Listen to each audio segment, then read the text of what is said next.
Just want to let you know the first day is spring. It's getting close. Well, not really. It's March 20th, but I figured I'd wear the yellow tie just to invigorate you, especially if you happen to be stuck on the East Coast like I am, where it's ugly right now. But yes, March 20th. Chris Jordan lost yesterday. Yes, he actually lost yesterday. In fact, Chris Jordan has lost 2 straight days. Can you believe it? I'm going to have to fire his ass too. I mean, all the money he has made us and gamblers out there since, Thanksgiving, that great weekend that started it all. I mean, he actually lost yesterday with Villanova. Yes, lost yesterday with the Wildcats at home against Virginia. I was thinking of starting a new section on the homepage of the sites. I was going to put up President Trump's advisor, Kellyanne Conway's picture, and I was going to put alternate facts next to it. And then I was going to actually list like something like yesterday, for example, Chris Jordan. I was going to put 1,000 star play, Villanova, winner, under alternate facts. What do you think? Think that would go over big? Just a thought. Personally, I don't talk politics, sports, or religion at any time of conversations. Listen, you want to talk about the greatest guitar player in rock history? You want to talk about the most influential bands? You want to talk about why Led Zeppelin is overrated? That's my stance. I will argue to death with you, but we do not talk politics, religion, or sports. I never let people know that I'm in this business. I really don't. Because the minute you let people know, A, that you're in sports, B, you used to be a former sports reporter, or C, that you're into gambling and sports handicapping, then they want to talk your ear off. Hey, what do you think of that? What do you think of this? Who do you think is going to win the Super Bowl? Do you think they can cover the spread? It's like, oh, Jesus. Again, you want to talk about how Terry Kath of Chicago was one of the most underrated guitar players of all time and how Jimi Hendrix actually said at one time that he was better, Kath was better than he himself, Hendrix? Hey, this is cool stuff. Gambling? Please. Okay, maybe we can talk about it a little. Okay, 2 more free picks coming your way. Yesterday took a split with the free selections, winning with Michigan State. I thought it was a do-or-die game, and they got the job done. And losing with my other selection, and for the life of me right now, I can't remember what the hell that... Arizona State. Arizona State was a loser. Okay, let's get to the first complimentary play today. What? Texas-Arlington is playing today? Gee. Am I going to take Texas-Arlington again? Of course I'm going to take the Mavericks of UT-Arlington. Last Monday, I used them as a best bet selection, a 15-time best bet. And, of course, they destroyed UL Lafayette at home, 108-71. That was a season high in points for them, and they shot 57.1%. Came back, and I used them on Saturday at Appalachian State. Quick, where is Appalachian State located? And by now, you should know, because this video report is meant to be not only entertaining, but informative. You now know, courtesy of my video reports over the weekend, the Appalachian State nickname is the Mountaineers. Where are they located? Come on. Cue up the music.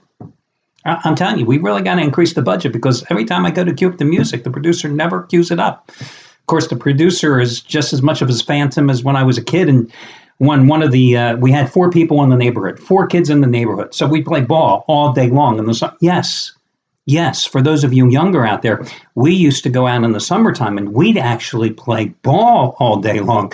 We didn't have the internet. We didn't have Facebook. We didn't have cell phones. We actually got out of bed, got dressed, and we'd play ball all day long. Baseball, these things with bats and balls, we'd go play baseball. And there was only 4 of us, so it was 2-on-2. And we'd play for hours on end. Then we'd go swimming, when we'd have dinner, and then we'd play for more ball until it was dark. But we hated when one of the kids, damn it, their parents would actually take you on vacation, because then you were down to 3. So then we'd have to play ball with ghost runners. Well, then we were all counting majors. Hey, ghost runners on second and third, you're up. And then we'd have to switch players and, share players among teams, share pitchers among teams. I mean, it was crazy. But right now I feel like I got a ghost runner here as my producer. But anyway, they're in Boone, North Carolina. So there you go. Now, where Boone, North Carolina is, I have no idea, but I'm thinking Appalachian State, right? It's got to be in the mountainous area, Blue Ridge Parkway, all that area. But anyway, we move on. Texas-Arlington, anyway, they won Saturday, and I used them as a complimentary play, and they won 83-67, but it was a very misleading score. They were down 15 points. With a little over 3 minutes and change to go in the first half of that game. They were down 8 points at halftime in that game. They won 83-67. They didn't take their first lead until 13 and a half minutes were left in that contest.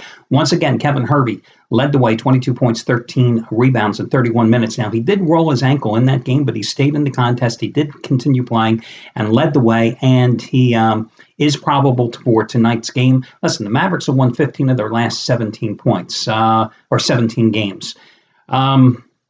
They won against Coastal Carolina, who they are playing tonight. They are on the road at Coastal Carolina tonight. They are a 6-point favorite in this game. They beat Coastal Carolina at home on December 31st as a 14-point favorite, 90-69.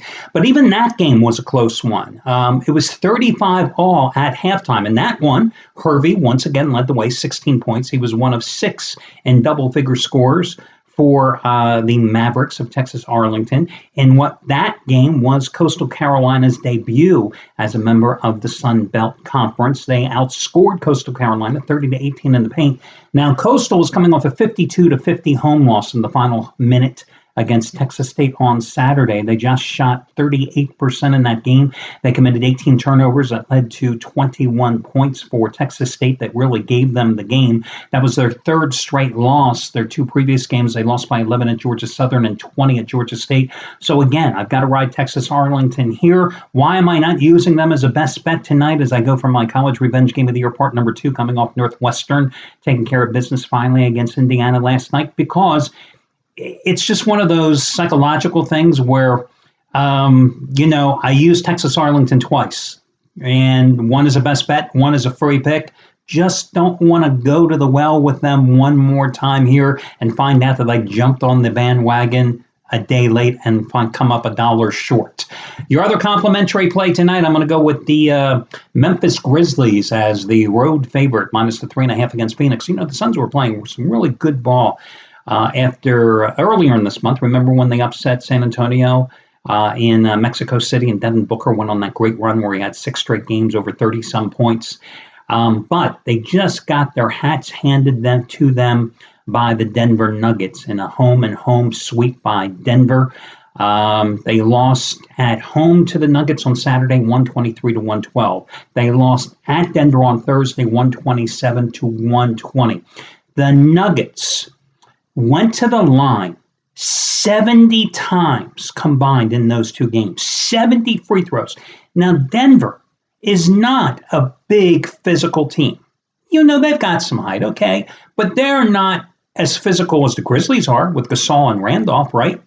But one thing that helped them get to the line is that the Suns are the most, they commit more personal fouls than any other team in the NBA. So you've now got a Suns team that has lost 3 straight games. You have a Grizzlies team that's 1-1 on its current road trip, coming off a 102-95 win at Utah as a 7.5-point dog on Saturday. And the Jazz have been playing well, especially at home. In that game, Zach Randolph, who has really acclimated himself to the bench role that he now serves for the Grizzlies, had a season-high 28 points and 9 rebounds.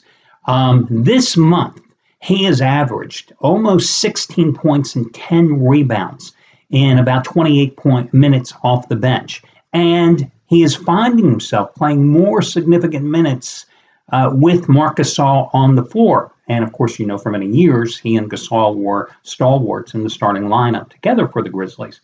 Well, Gasol himself has had a wonderful little run here. His last 7 games, he's up to scoring. He's averaging about 21 points a game on the season. But in his last 7 games, he's averaging 29.1 points a game.